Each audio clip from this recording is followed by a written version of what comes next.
Y hoy las lecturas que proclamamos en el servicio es como todo el tema que estuvimos desarrollando durante esta semana, y vamos a ver si yo puedo como colocar hoy un buen resumen de todos esos asuntos. No hay banderita. ¿No hay banderita? Gracias a Dios. Okay. Hay otra iglesia que conozco que sí hay bandera. Hay una iglesia en Villavicencio que lo ponen a predicar a uno, pero le ponen una bandera para que acabe. Está muy largo. Bueno, no me en la iglesia mía yo me pongo aquí. No, esa es la bandera.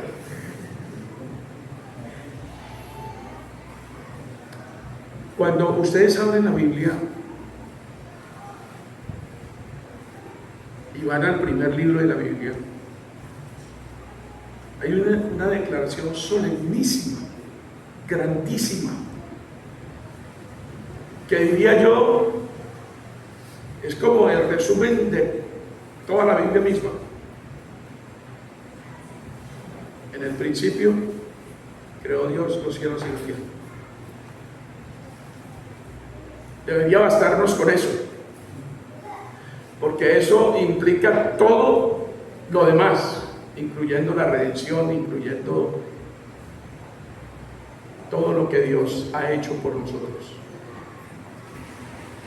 Lo interesante es que después de esa declaración tan solemne, tan universal, tan completa, en el principio creó Dios los cielos y la tierra, la Biblia nos dice que había desorden, que había vacío, pero que el Espíritu de Dios se cernía sobre la faz de las aguas.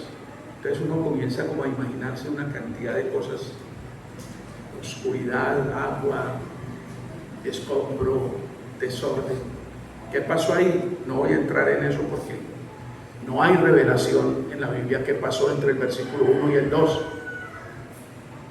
Hay opiniones, pero no vamos a hablar sobre opiniones. Si la Biblia no lo dice, es por alguna razón. No lo dijo, punto, se acabó, no hay más problema. Nosotros creemos lo que la Biblia dice, no más. Ni nos imaginamos, ni inventamos, ni comentamos. Solo nos atenemos a lo que Dios en su soberana voluntad y en su amor ha querido decir. Muy hermoso el himno que cantaron antes del sermón. Pero a mí me impresiona que inmediatamente después, en el versículo 3, la primera cosa que Dios dice es: sea la luz. Antes de todo el proceso que sigue después de ordenamiento y de creación y todas esas cosas, la primera cosa que el Señor dice es: sea la luz. El pastor Walter nos dio un devocional en viernes y hizo énfasis en el principio. Y comencé a mirar el inicio de los 4 evangelios, y en los 4 evangelios está una referencia al principio, en el capítulo 1. El principio es muy importante. Dios quiere que nosotros le pongamos cuidado a lo que Él hizo en el principio y que concluyamos que Él es antes del principio, en el principio y después del principio. Ha sido siempre. Pero es muy importante que nosotros no perdamos de vista el principio. En Hebreos capítulo 11, que es el capítulo que habla de la fe, ¿no? El capítulo que nos define qué es la fe según Dios y la necesidad de la fe y lo que hace la fe está en el capítulo 11. Es un capítulo que ustedes deberían leer con mucha frecuencia, y yo también, con mucha frecuencia, porque en el versículo 3 dice: por la fe entendemos haber sido creado el universo, por la palabra. El principio es muy importante. Y si ustedes van a Romanos, en el capítulo 1, a partir del versículo 18 encontramos una enseñanza que parte diciendo: tenemos un problema con la ira de Dios. Tenemos un problema con la ira de Dios. Estamos bajo la ira de Dios. Hay que comenzar a considerar qué es la ira de Dios también, y todo lo que nos acarrea estar bajo la ira de Dios. ¿Y por qué llegamos a caer bajo la ira de Dios? Porque no reconocemos a Dios como creador, ni le damos gracias. Porque no le adoramos como creador, ni le damos gracias. Entonces dice en Romanos 1, dice, cuando eso sucede, cuando nosotros no reconocemos a Dios, cuando no le damos gracias, cuando no le damos el frente a Dios y lo reconocemos y lo aceptamos y lo bendecimos por lo que Él es desde el principio, antes del principio y después del principio, nuestro corazón se llena ¿de qué? De tinieblas, desorden, caos. ¿Qué es lo que se vuelve urgente entonces cuando mi corazón se ha entenebrecido, cuando mi corazón se llena de tinieblas? ¿Qué es lo que se vuelve absolutamente urgente? La luz. Amén. La luz.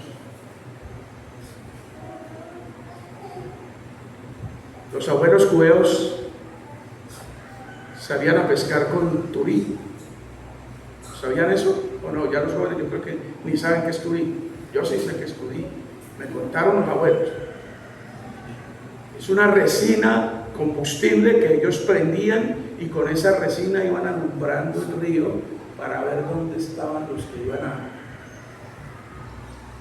echar con la zagalla a pescar. Más adelante vinieron las linternas. En el libro de Isaías dice que el pueblo de Israel prendía antorchas. Pero las antorchas, las linternas, ahora ¿qué prendemos? Se va la luz y ¿qué prendemos? Los celulares, ¿sí? Pero esas lucecitas del celular, de la antorcha de turí, son luces muy limitadas, son luces muy reducidas, son luces incluso temporales. Se nos descarga el celular y fritos, no hay con qué alumbrar. Pero la luz de Dios, la luz que es Dios, alumbra a todo hombre y nunca se apaga. El que cree en mí, dijo Cristo, nunca andará en tinieblas. Y las tinieblas nunca van a prevalecer contra la luz de Dios.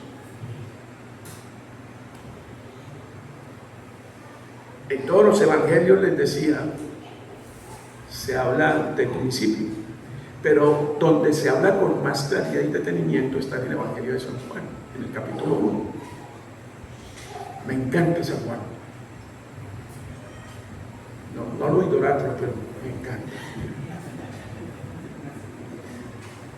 Si me toca aclarar, porque si no, después me las cobran. Me encanta San Juan. San Juan comienza a hablar del principio. En el principio era el verbo. Otras versiones dicen, en el principio era la palabra. Y el verbo era con Dios, la palabra era con Dios, y la palabra era Dios. Y en el versículo 3 dice que por esa palabra, por el verbo, todo fue hecho. Y nada fue hecho sin él. Y más va abajito en el Evangelio de San Juan, en el capítulo 1 dice, Él era la luz, era la vida, y era la luz de los hombres. Y la luz era la vida, o la vida y la luz, como ustedes quieran, pero hay. Ustedes están viendo su Biblia ahí, ¿no es cierto? Vuelve a aparecer la luz. Y dice que esa luz vino a los suyos, pero los suyos no la vieron.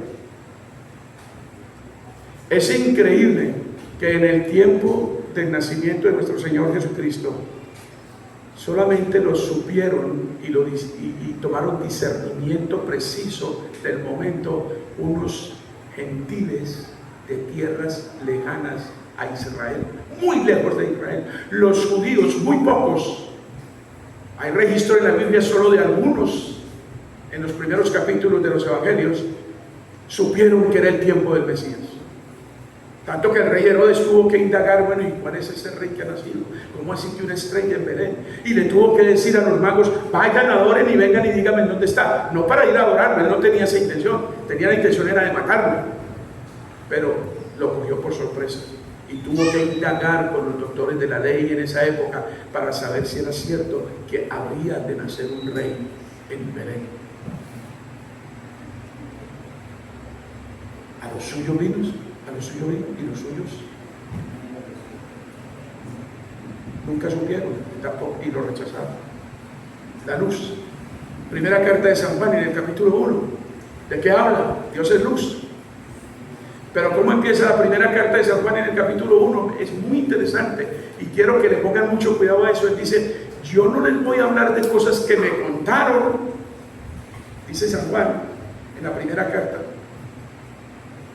Dice, yo les voy a hablar de lo que yo vi, de lo que yo oí y de lo que yo toqué. En otras palabras, les voy a dar testimonio de lo que yo presencié. Soy testigo ocular, soy testigo de oído, soy testigo palpando lo que les voy a compartir.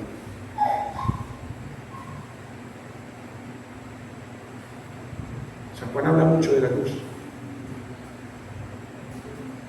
Todo ese primer capítulo de la primera carta de San Juan está dedicada a la luz. Y él dice, sin ninguna duda, Dios es luz. No hay ningunas tinieblas en él. Y nos dice en la primera carta de San Juan, en el capítulo 1, nos dice, si queremos tener comunión con la Trinidad, si queremos tener comunión con los apóstoles, si queremos tener verdadera comunión entre nosotros, necesitamos caminar en luz. Así como ellos, como el Padre, el Hijo y el Espíritu Santo son luz.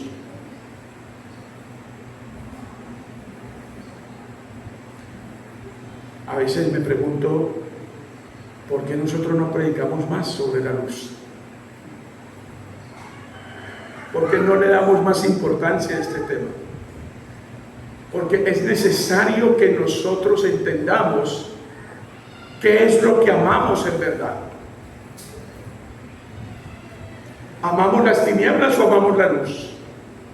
Y necesitamos estar seguros de qué es lo que amamos.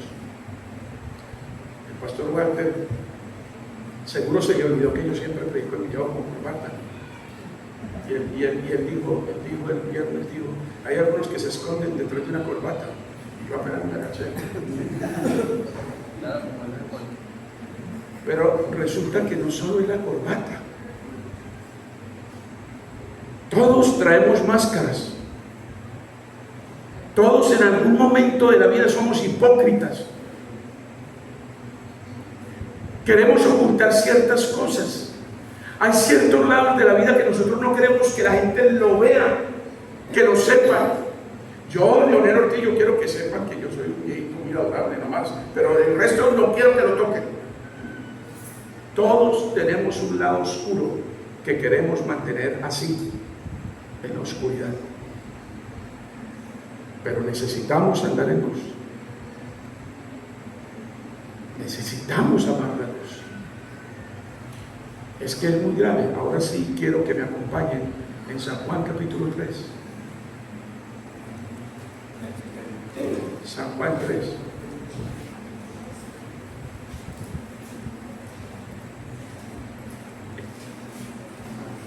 Yo estoy medio ciego, entonces me perdonan si no soy muy rápido en buscar, ¿no es cierto? San Juan capítulo 3. Creo yo que estoy en 3. Vamos al versículo 18. El versículo 18, aquí en mi versión que tengo hoy, dice, el que cree en él no es condenado, pero el que no cree ya ha sido condenado porque no ha creído en el nombre del unigénito Hijo de Dios. Comenzamos ahora a hablar de salvación, ¿no es cierto? ¿Quién es salvo y quién no es salvo? El que no ha creído en Cristo no es salvo. No es salvo. Ahora, ¿cómo hago yo para saber que he creído en Cristo? Mire lo que dice el versículo 19. El versículo 19. ¿Qué dice? Y este es el juicio o la condenación, que la luz vino al mundo y los hombres amaron más las tinieblas que la luz, pues sus acciones eran malas. ¿Quién es Cristo? Es la luz. Él es la luz del mundo. Él es la luz que alumbra a todo hombre. Las tinieblas no van a prevalecer contra Él.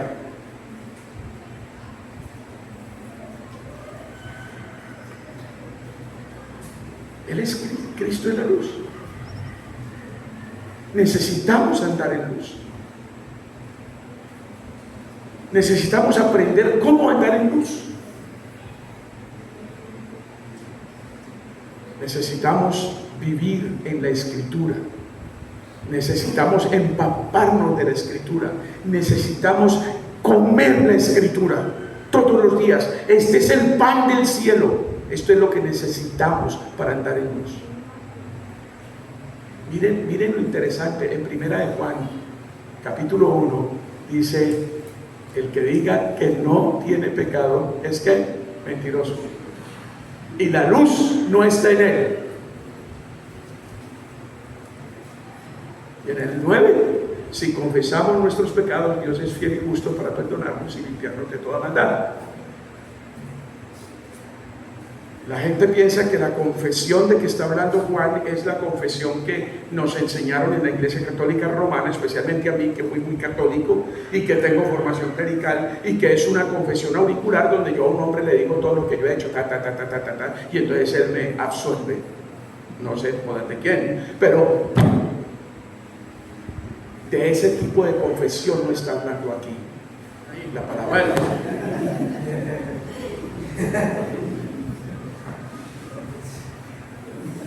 Usted tiene que ser siempre consciente de que el Evangelio son buenas noticias, pero el Evangelio tiene malas noticias.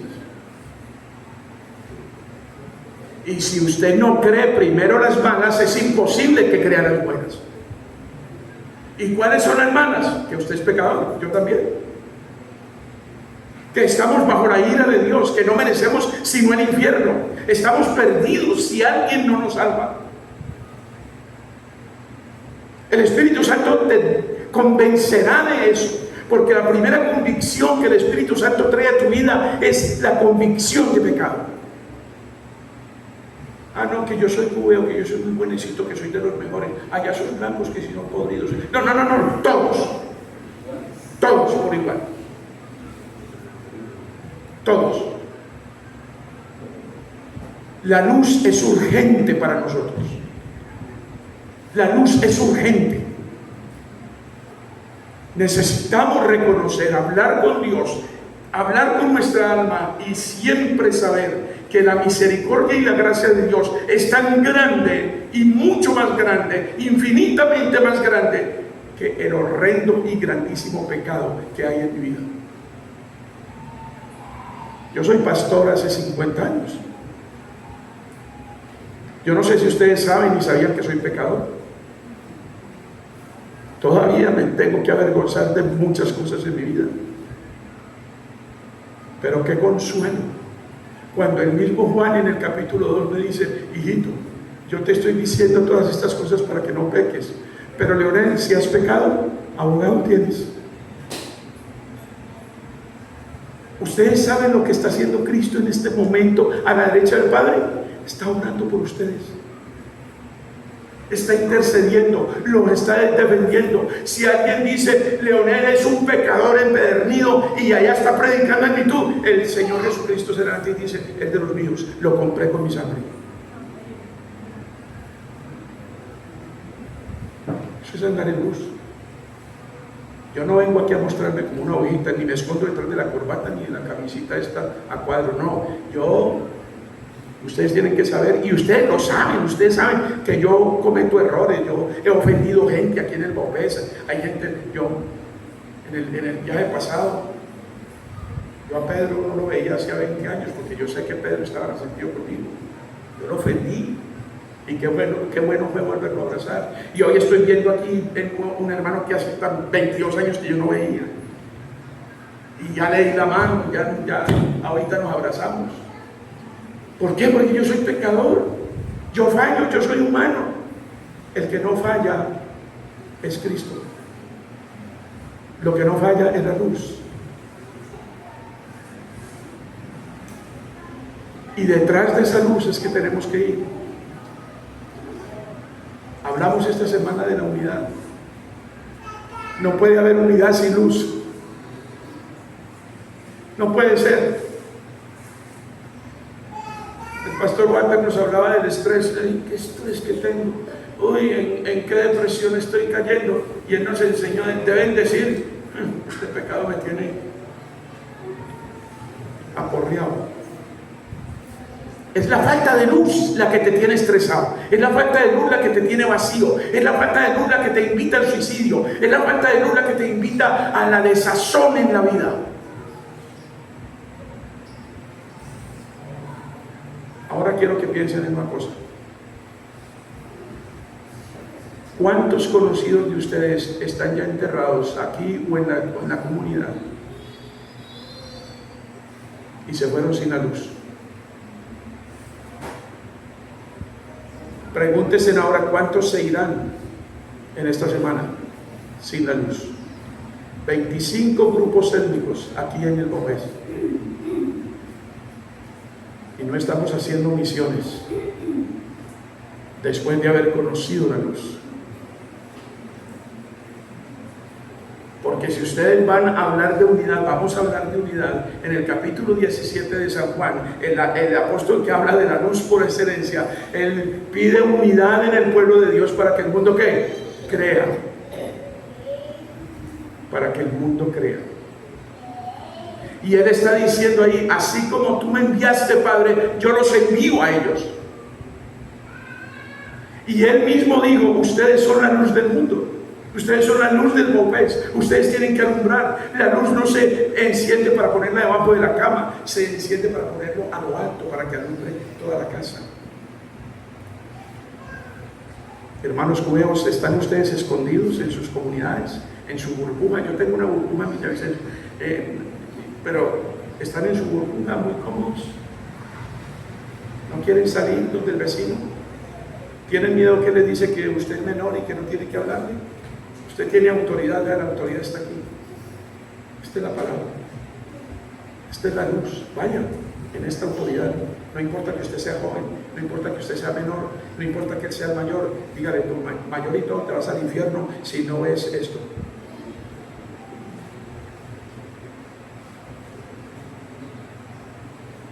Estuvimos hablando esta semana de la pelea de las culturas. Hermanos, todo esto que estamos hablando, y perdonen que tuve que correr porque quería decir mucho y no sabía cómo. Ustedes ya son pueblo de Dios, ustedes son labranza de Dios, ustedes son gente escogida para anunciar las virtudes de aquel que os llamó. ¿De dónde? De las tinieblas, ¿a dónde? A su luz admirable. ¿Cuál es su luz admirable? Cristo. ¿Para qué? Para que proclamen las virtudes de aquel.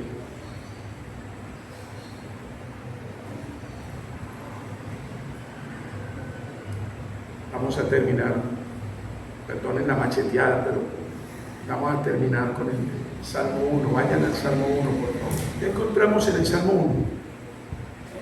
En el Salmo 1 encontramos muchas cosas, muchísimas cosas, pero podemos ver la suficiencia de la palabra, la suficiencia de Cristo, la suficiencia de la luz. Y podemos también ver una forma de establecer si soy creyente o no soy creyente. Sí, claramente. Esto va a ser luz. Y espero que el Espíritu Santo nos ayude para realmente establecer dónde estoy yo. El Salmo 1, en su versículo 1, dice: cuán bienaventurado es el hombre que no anduvo en el consejo de los impíos, ni se detiene en el camino de los pecadores, ni se sienta en la silla de los escarnecedores. Aquí comienzan las palabras, ¿no? Escarnecedor, los que se burlan, los que desprecian a otros. La pregunta retórica obligada es: ¿usted de quién recibe consejo? ¿Dónde busca el consejo? ¿O no busca consejo?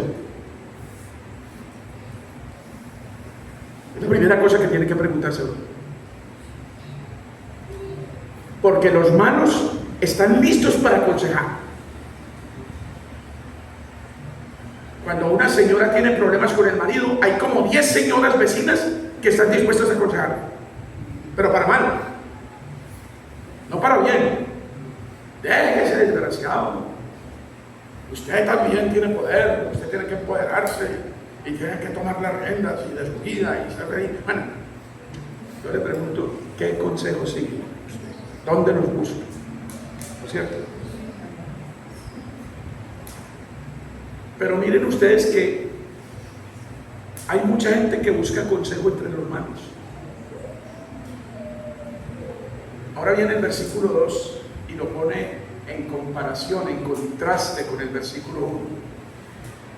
Aquí hay una persona que busca consejo entre los malos, camina con ellos, se sienta cómodamente a compartir con ellos. Me recuerda el versículo 32 de Romanos 1, no solo pecan, sino que se complacen con los que lo hacen también. Pero viene el versículo 2 y lo pone en contraste con el 1. ¿Qué es lo contrario? ¿Qué es la antítesis del versículo 1? Dice, sino que en la ley del Señor está su ¿qué? Su deleite. Se goza en eso, le encanta, le gusta, le saca sabor. Pues dice la Biblia, ¿quién entiende eso? Ese libro tan grande, mejor me voy al teléfono y ahí tengo videos de 3 segundos. Sino que en la ley del Señor está su delicia, y en su ley, oiga, medita de día y de noche. Y en su ley medita de día y de noche. Los expertos en lenguas bíblicas dicen que en el hebreo es rumiar, o es mejor todavía susurrar. Susurre en voz baja, repítase la palabra, vuelva sobre ella, camine sobre ella, recuérdesela. Y entonces, ¿qué va a pasar en el versículo 4? Habrá fruto. Habrá fruto. Y fruto oportuno, y fruto abundante. La pregunta que tiene que hacerse ahora en este momento es: ¿mi vida da fruto?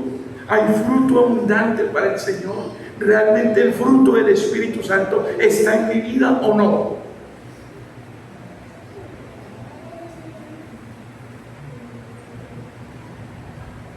¿Cómo suceden todas estas cosas? ¿Cómo puedo llegar a esta reflexión? ¿Cómo puedo mirar estas cosas? Por la suficiencia de la palabra. Y la palabra es luz. Tu palabra alumbra. Tus mandamientos son perfectos. ¿Cómo queremos llegar a la unidad? Tenemos que amar la palabra.